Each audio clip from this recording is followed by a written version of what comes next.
Thank God for all of you. Again, this is the day the Lord has made, and we will rejoice and we will be glad in it. And so I pray you got up this morning and you have done the most important thing that you're going to do all day, and that is to pray. So I pray you got up this morning, you've gotten in the face of the Lord, and you are ready to walk in victory. You are ready to walk in favor. You are ready to run through troops and leap over walls. It's that kind of day, a kind of day where we will not allow the enemy to have victory, because this is the day the Lord has made, which is a declaration, and we will rejoice and be glad in it. And so lift up your heads, O ye gates, be ye lifted up, ye everlasting doors, and allow the King of glory to come in. Good morning one more time. I know many of you are waiting for the second half of yesterday. What a day. What a day yesterday was. Had a conversation with several of you regarding the message on yesterday. One of the things that, what we talked about yesterday is something that God revealed to me yesterday morning in my meditation time. He revealed that when people return to doors that he's closed, it is like Proverbs 26:11 says, it is like a dog returning to his vomit and a fool to his follies. And so we talked about yesterday we've been talking about when God closes a door. But yesterday was a warning. Yesterday was a warning. It wasn't enough that a couple of weeks ago or last week we just talked about when God closes doors. If that wasn't enough, then God gave us a stark warning yesterday morning to further solidify that we need to keep moving and stop looking back. And so the very imagery of that fault, that when God closes a door, anyone who goes back to that door is like a dog who returns to his vomit, and a fool who repeats his folly or returns to his folly. And so we got to understand that when God closes a door, I want to repeat just a couple of things before I get to the part that I need to get to today. But we have to understand that when God closes a door, again, as I indicated yesterday, it's not something random that God is doing. God is doing because he closes a door to protect us from our own selves. He does it so that we understand that he did it for a purpose. But when God closes a door, God has already judged the matter. God has already exited that room. God is no longer joined to that place. And I don't know about you, but I don't want to be nowhere where God is not joined to. I don't want to be nowhere. I want to be where you are. Wherever God is, that's where I want to be. And so to go back to that door is to try to re-enter a place where God is no longer. To go back to the door is a sign that you're trying to reconnect to something that God is disconnected from. To go back to the door, it means that you're trying to reopen a wound where the healing process has started. It's crazy, right? It sounds crazy, but that's what happens when you go back to a door. And the door can represent a career. The door can represent relationships. The door can represent so many different things in our lives that are detrimental to our destiny. And we don't want our destiny to be delayed because we keep going back to something that God has already judged. We keep going back to something that has wounded us, and God has started to heal us, but we want to go back because we ain't got enough. Or we want to go back because of anxiety, because I've lived with this all these years and I don't know how to live without it. So we try to go back to the door, but yet you wanted to be delivered from it and God closed the door to it. But yet you are hanging around the door. Come on, y'all don't want to talk to me.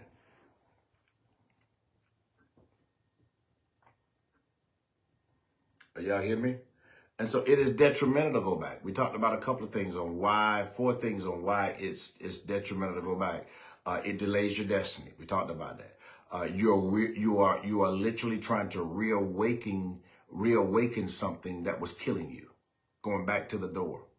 You are literally being desensitized to discernment.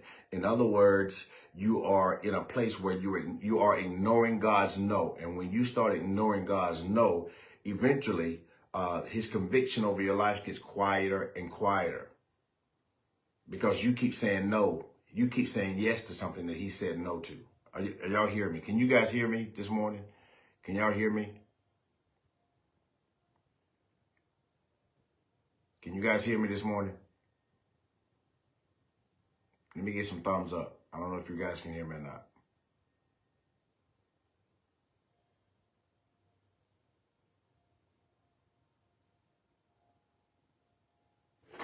Can anybody hear me? I'm gonna wait a moment. Seems like I'm frozen or something. I don't know what's going on. Can anybody hear me?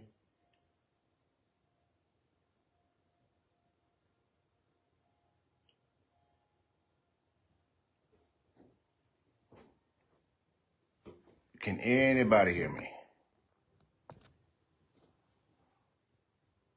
Tina, can you hear me?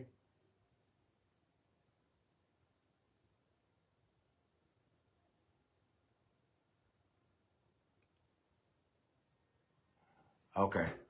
Nobody's responding. Thank you, Portia. Portia sent me a text. Nobody's responding in the chat, so I didn't know if anybody heard me or not. Well, thank you, Portia. I appreciate it. And so the fourth thing was you risk stronger bondage the second time around. We understand that when a room or a body or a soul is clean and swept, the one thing that I don't see no response. I don't see any response in my thing here. So I don't know. It looked like everybody was frozen. But anyway, you risk stronger bondage the second time around. The Bible lets us know that whenever someone is delivered from something and the body or the soul is clean and swept, that we have to be very careful, because the enemy is lurking, wanting to come back. But when he comes back, he's going to be stronger than he was before. And so before, it was just a struggle. But when he comes back, it's going to be a stronghold, because he's not those things are not coming back by itself. It's coming back with a cohort. It's coming back with a cohort. And so we also talked about yesterday signs that you haven't truly moved on. We talked about signs of you not truly moving on. And so romanticizing the past, remembering the highlights, but then you ignore the harm of the relationship. You ignore the harm the career caused you. You ignore the harm the place or the space caused you, right? You keep emotional or physical access open, right? You text, conversations, you keep that stuff open. And then you start comparing your present to your past instead of trusting God to help you to continue to move on, right? Feeling like you're stuck in a cycle, feeling like you're in a cycle, you're just stuck. But I'm here to tell you that I don't believe you're stuck. I don't believe you're stuck. I believe that you're just out of alignment. I believe you're out of alignment, because God told you no, but you're saying yes, which means you're out of alignment, right? But if any of those things are present in your life, then you've not fully walked away. You walked away temporarily. You did not leave. You just walked away temporarily.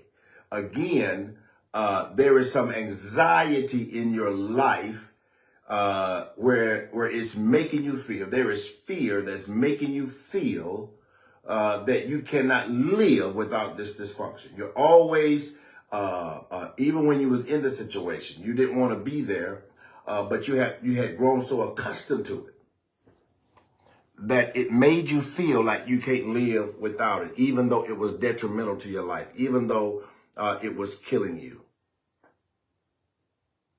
And so this morning, I really want to go over really quick How do you overcome the urge to go back? How do we overcome this urge to go back? The first thing that you have to do is it has to be settled. God's no, hear me, God's no have to be settled in your mind. I'll say that again. God's no has to be settled in your mind. It has to be settled that the door is closed. Stop calling it maybe later. And start calling it what God called it. It's finished. It's done. The answer is no. Because here's what you have to understand. Closure is a decision before it becomes a feeling. Did you hear what I just said? What we have to understand is that closure is a decision before it becomes a feeling. But the problem is that we keep lingering on the thing that we're bit to, right? The thing that we're bit to, the thing that keeps pulling us back to something that God has already judged. And so what we wind up doing, we wind up sitting, instead of making a decision, we're meditating on whether we want to leave something that we know is harmful. We meditate on it. We sit there, we think about it. And in this time that you're thinking about it, feelings are coming up. And so now feelings begin to blur your decision. And so you won't make a decision. Well, actually, you did make a decision. You made a decision to stay. You made a decision to ignore God's no. And you made a decision based on your feelings and your emotions. When God closes a door, you got to call it what God called it. You have to allow that thing to be settled. God, you closed this door. God, you know my tomorrow. You know my destiny. And so if your no is a no, it's settled in my mind that it is finished. I don't know what's going on with my Facebook. People talking about swiping out of swipe and nothing's still happening. So I'm not really sure what's going on with that. So I can't see your comments. So I don't know what's going on with my thing here. It's almost like I'm frozen on this thing. But anyway, so number one, it has to be settled. It has to be settled. The door is closed. I need you to settle that in your mind. It's settled. The door is closed. I call it what God called it. It's finished. It's settled. I am making a decision, not based on feelings and emotions today, but I'm making a decision based on God's no.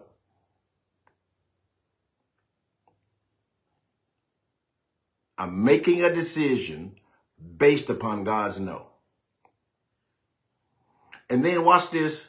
Here it is. Watch this, Tawanda. You got to starve the connection. You got to settle it. You got to settle that the door is closed. You got to call it what God called it, which is finished. And then you have to starve the connection. Because you will never be able to heal what you keep feeding. So therefore, you got to starve the connection. You have to die to it. When it is settled that the door is closed and that it is finished, you're saying that you have died to it, that you're no longer bent towards that anymore, that you completely died to it. So you cannot heal, hear me, from what you keep feeding, which means you got to cut excess. And watch this. You have to remove the triggers. Now that's a hard one. Because understand that a trigger, those of you that were in your mind, your life, you know this. We talked about these. We talked about triggers. Trigger is just a byproduct of something bigger happening in your life. Trigger. We talked about this. If you ever get an opportunity to take your mind, your life course, we talk about triggers. Triggers can be anything. Trigger can be a smell. Anything that was happening to you during the time you were in this job, that God closed the door to, you was in a relationship, whatever that is. If there is a sound, if there is a smell, if there is something that is associated with that trauma, with that pain, with something going on in that happened to you at that particular time, or something was going on. It could be a song. It could be anything to trigger you and make you start reminiscing and romanticizing about that. Right? And so you have to start removing those triggers. Because the farther you get away from it, you have to understand, the farther we get away from something, when we create distance, distance then creates clarity. Now I can think better. I can see better. I can hear better. But if I'm hanging around the door all the time, I can't hear God. Because I'm hanging around the door. And around the door is a bunch of noise. Around the door is reminding me, and triggers are happening, and all these things are coming up that reminds me, you're romanticizing, which means that you're still there. You've not accepted God's no. It is not settled that the door is closed. So you have to understand that you have to starve the connection. You cannot heal from what you keep feeding.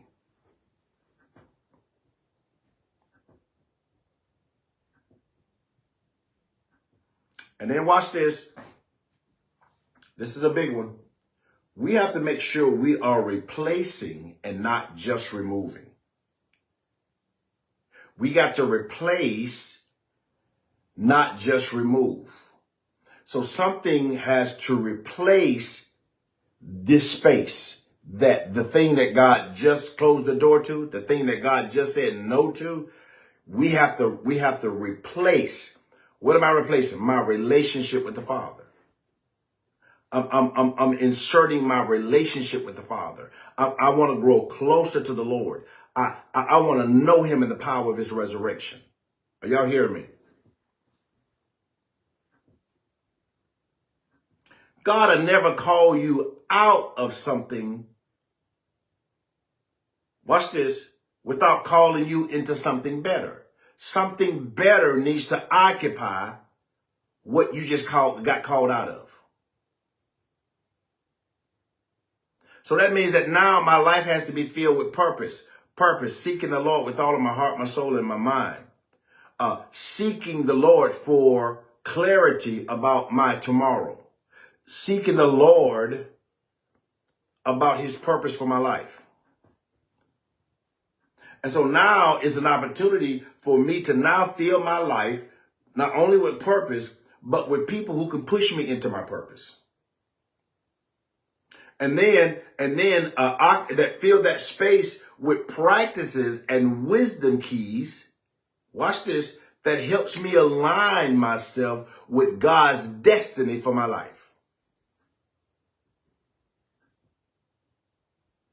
I hope this is making sense. You have to replace, not just remove. Because if you just remove, hear me, if you just remove and you don't replace, then if there's any residue from the door that God's closed, that residue is going to keep bending you back towards trying to go back in the door. So therefore, the way I get rid of the residue is I have to starve every connection. I got to replace what just got removed. And then here's a big one. Every day you got to renew your mind. Every day you got to go through mind renewal. Every day we got to renew your mind.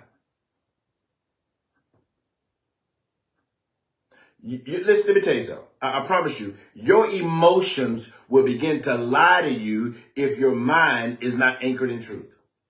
Your emotions and your feelings will lie to you if your mind is not anchored in truth. I'm going to say that for a third time.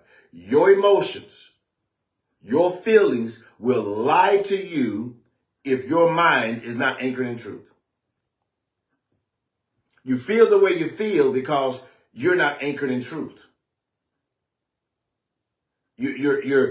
Some of you are anchored in assumptions. You're not, that's not truth. Some of you are anchored in maybe. That's not truth. So the Bible said it's the truth that sets a person free. So you want to be anchored in truth. That's why we got to renew our minds every day so we don't get caught up in the traps and the plots and the ploys of the enemy, messing with our minds, messing with our feelings and our emotions. But when there is no truth, watch this, because your feelings and your emotions will lie to you every time. And many of you on here know when you get in your, we call it getting in your feelings. You know, when you get in your feelings, nobody can break that barrier. Until it's settled in your feelings. Watch this. Until it's settled in your feelings. Not settled in truth, but settled in your feelings. If it's not settled in your feelings, then you're going to keep feeling the way you feel it. I can't see your comments, so I don't know what you're saying. I'm sorry. Maybe I don't need to see your comments today.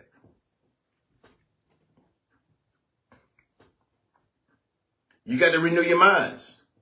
We got to start speaking what God said. Even when you don't feel it yet. Even when you don't feel it. I got to speak what God says. Even though it ain't manifested, I got to speak what God says. Because this thing is going to break off of my life. I refuse to keep going back. I refuse to keep going through this cycle. I refuse to continue to be joined to something that God has says no to.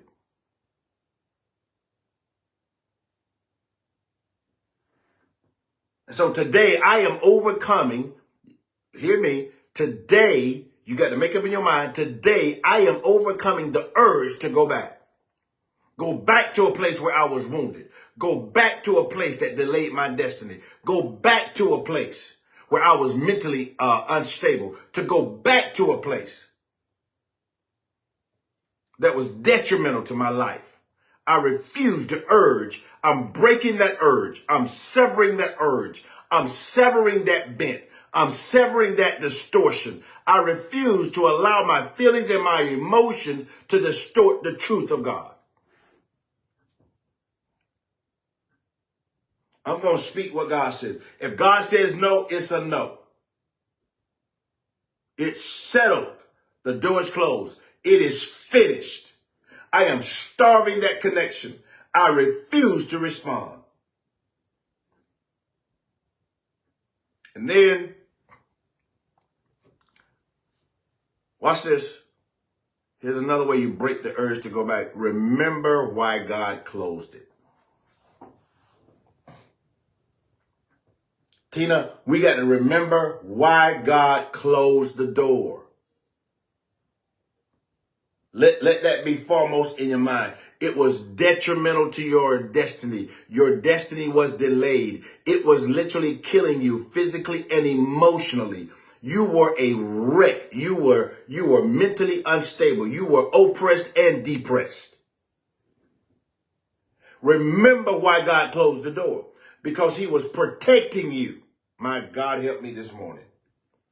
God was protecting you. Write it down. Write it down. God, thank you for protecting me.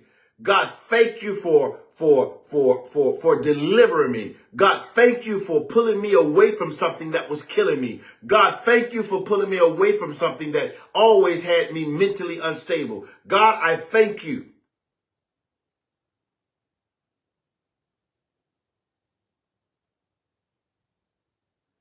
Because here's the hard truth. Pain has a short memory when it comes. Pain has a short memory when comfort is calling. Pain has a very short memory when comfort is calling. But it's the truth that's going to keep you grounded. I'm going to say that again. Pain has a short memory when comfort is calling. See, we don't want to go through it. Y'all. See, watch this. Even though it was a dysfunction to be in that place, in that space, in that relationship, in that career, even though it was painful for me, which is the reason why God closed the door anyway. But even though it was painful, watch this. This is an oxymoron, but it's true. Even though I was in a painful, detrimental situation, it became a comfortable place.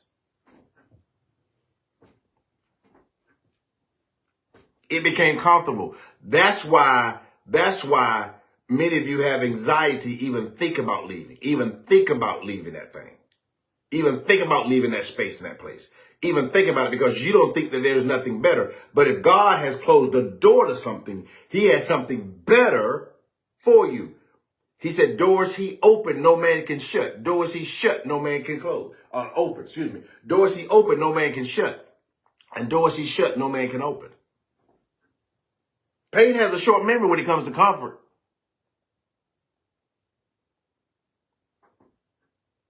You want to be grounded in truth. And here's my final charge to you this morning. Here's my final charge to you this morning. I pray I'm helping somebody. Again, I can't see your comments, but nevertheless, the Lord said, when we return to a door he closes, it is like a dog who returns to his vomit, and it's like a fool who repeats his folly. Well, let me help somebody. You're not a dog. You're not. You were never called to go back to something that made you sick. My God. Think about that. If the dog vomited, that means that there was something that made that dog sick. If the dog vomited, there was something that made that dog sick. And the fact that the dog will go back to what made him sick is sick. Jesus. My God, help me this morning. I wish I could see y'all comments. Hear me. You're not a dog. You and I were never called to go back to something that made us sick. If the dog has vomited, that is something that has made him sick, Xavier. And to go back to what's made you sick is sick. So we have to understand that what God closed, watch this, it wasn't a loss. The problem is your feelings and your emotions got you thinking that it was a loss, when in actuality it was a rescue. My God, help me today. It wasn't a loss, but your emotions and your feelings, watch this, relates it to you as a loss, which then anxiety sets in, which means I'm going to stay right here because even though it's a painful place, it's a comfort place for me. My God, help me.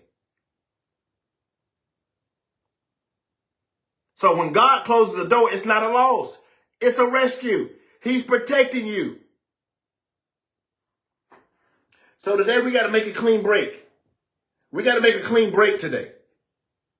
We got to make a clean break in our spirit today. In our soul, we got to make a clean break. No revisiting. No re-entertaining. No re-explaining.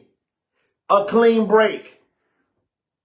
You got to move forward on purpose, intentionally. You got to move forward with clarity.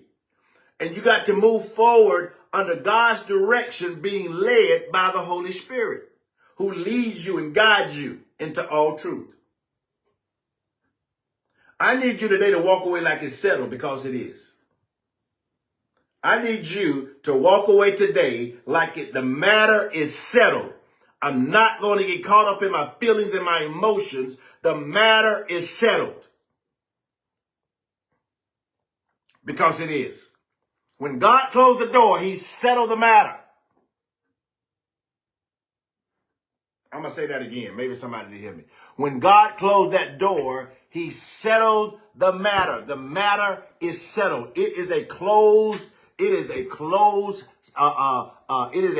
situation in the eyes of God. God says, I've already settled that. Why are we returning to something that I've already settled? It's settled. It is settled. The matter is settled. Get that in your knower. It's settled.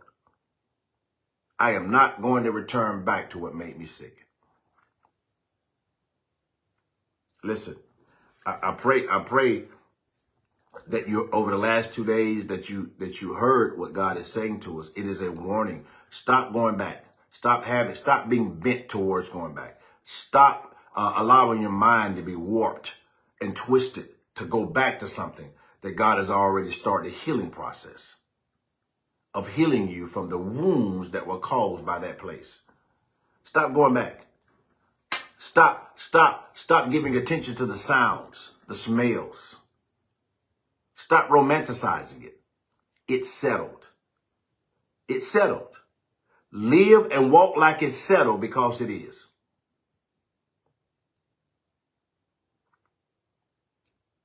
Isaiah 43:18. As I get ready to leave, let me read that to you really quick. It's important. Many of you know this very well, but I want to read it to you. Isaiah 43:18 and 19. Here's what it says. Do not, I'm reading from the Amplified, do not earnestly remember the former things, neither consider the things of old. He said, don't remember them. He said, don't even consider them. Stop remembering and considering what God placed a note on. Why? Because if God's no is not settled, then I can't operate in verse 19. Verse 19 says, behold, I am doing a new thing.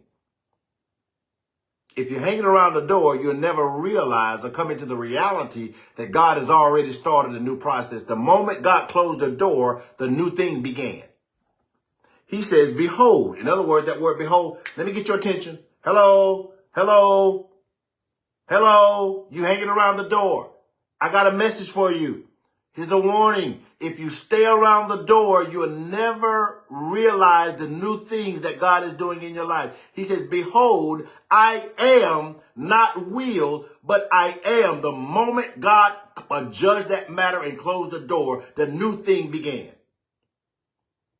Behold, I am doing a new thing. Now it springs forth. Right now. Right now. Not tomorrow. It's springing forth now. The moment the door was closed, God judged the matter, and God put a big old no, do not enter sign on that door. The new thing began. It started springing forth from that place. And until you turn towards the direction that God has pointed you, when he closed that door, you'll never realize the new thing. It'll never spring forth in your life. And then he goes on to say, do you not perceive and know it, and you will not give heed to it? I will even make a way in the wilderness and rivers in the desert. My God, help us today. Get your feet moving. It's settled.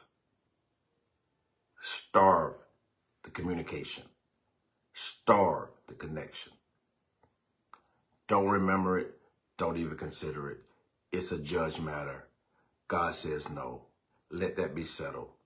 Keep moving. The matter is settled. Walk and live your life like the matter is settled, because it is. I pray I've said something today, between today and tomorrow, that have really helped to revolutionize your thinking process regarding that old door, that place and that space, that career, that relationship, whatever it was that was literally draining you of life. But I thank God today for you. I declare you're free today. And whom the Son sets free is free indeed. You're free today. You're free from your emotions and your feelings lying to you. You are free. And I declare today that your mind is anchored in truth. Don't be like a lot of folks who hear truth, but they rely more on their feelings and their emotions than they do truth. God bless all of you. Remember, walk away. The matter is settled. God bless you. Continue to make the day a great day. See you tomorrow.